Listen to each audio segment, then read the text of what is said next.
Figured to make a very quick video about this if you have a Freightliner RV chassis without the separate information center. This is how you're going to reset your oil, engine oil, transmission oil, air filter, fuel filter information. Okay, well this is just a 2010 Freightliner. This is actually a Tiffin.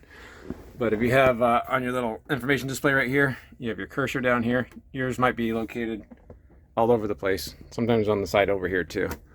Obviously, you need to clear that out. Now, I've already cleared out the message that said engine oil service due. In order to do this, you don't need a scan tool or anything. You're just going to go to this button right there with the key on. Instead of hitting it to the left, push and hold it to the right, and you'll access the secret menu.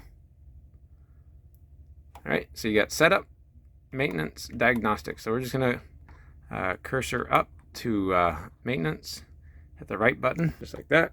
And look at that. We got engine oil, air filter, fuel filter, generator, fuel filter, transmission. So just select whatever one you need to do. Sorry about that. Go up. Engine oil. I've already reset this.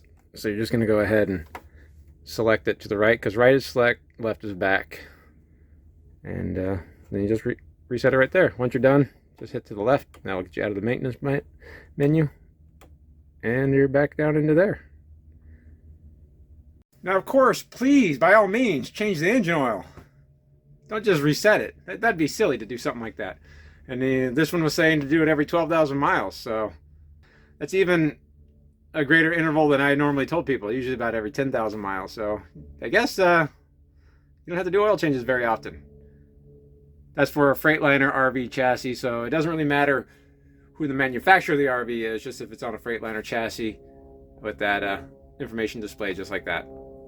Bye. But if you needed to know how to do it, now you know how to do it. Quick little video. Thanks, guys.